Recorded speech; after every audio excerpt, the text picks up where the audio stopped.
Grace and peace in these holy Advent days. Sunday, I was at an afternoon candlelight service, a tradition at St. Luke's in Park Ridge, which I am also serving. And during the singing of Silent Night and in the candlelight, I noticed a gentleman and his daughter and his granddaughter just holding on to each other, and all of them gently crying. And it occurred to me that he had lost his wife, their mother and grandmother, this past year, and it was their first Christmas without her.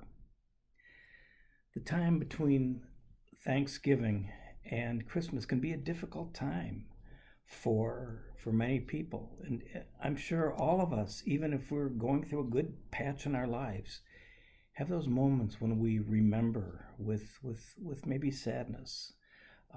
Some are depressed in this time of year. I think that the prophet Isaiah can be a good companion for times like these. In Isaiah 64, he yells at God, "Oh, that you would tear the heavens and come down.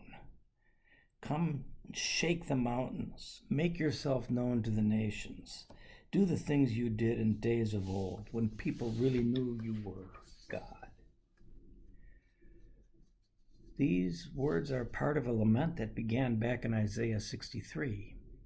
"Look down from heaven," the prophet pleaded with God. Now that pleading has become more urgent. Don't just look down. Tear open the heavens and come down. The last chapters of Isaiah go back and forth between assurance and doubt, hope and despair.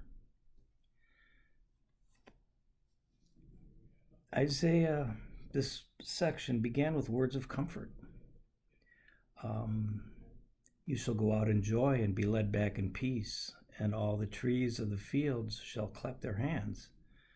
But now the joy is gone, and nobody's clapping. The exiles who returned from Babylon are still living amidst ruins and rubble. The temple wasn't being restored to its former glory. And then another mood swing. Not anger, but remorse and deep sorrow.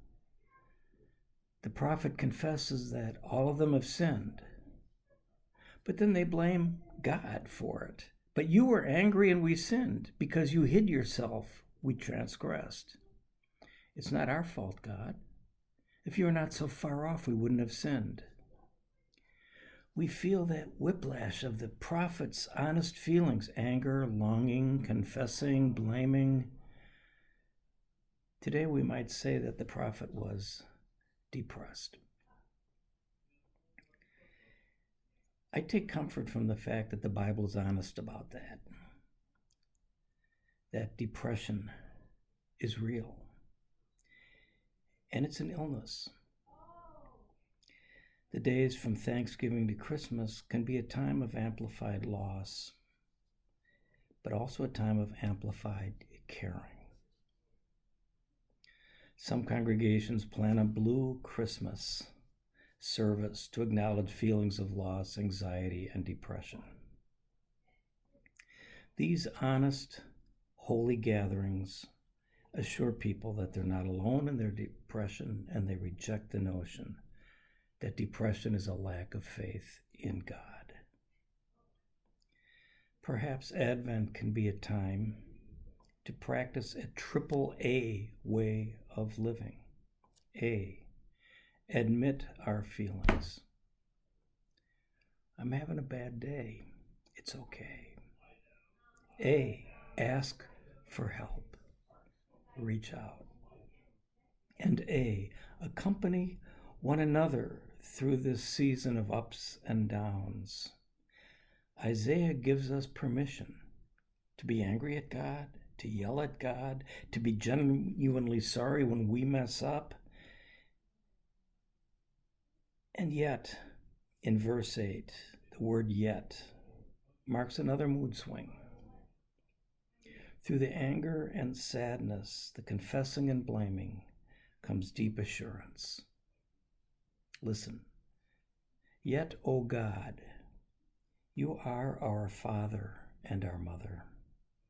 We are the clay, and you are the potter, and we are all the work of your hand.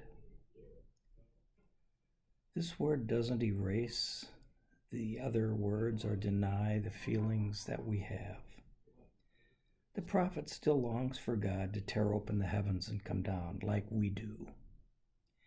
Yet even longing for more, the prophet trusts that God is present in the midst of all of it, yet you are still our God. You are the potter, and we are the clay.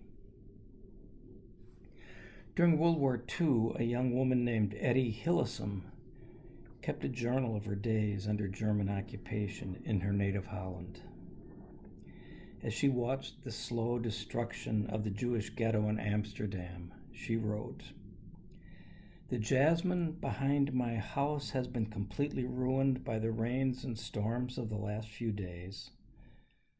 But somewhere inside me, the jasmine continues to blossom undisturbed, and it spreads its scent round the house in which you dwell, O God. You can see, I look after you. I bring you not only my tears and my forebodings on this stormy gray Sunday morning. I even bring you scented jasmine. I shall try to make you at home always." Etty, her parents, and a brother and sister died at Auschwitz. Her journals were discovered in 1981 and were published as An Interrupted Life, The Diaries of Etty Hillesum. Somehow in the ruins and rubbles of her life, she came to a place of deep assurance. She found Isaiah's yet, in spite of danger and despair. She brings her tears and her forebodings, the grayness of the day, and the scent of jasmine. She speaks directly to God, saying, I shall try to make you at home always. No matter what time it is in our lives, her words can be a quiet prayer whispered in the days between Thanksgiving and Christmas.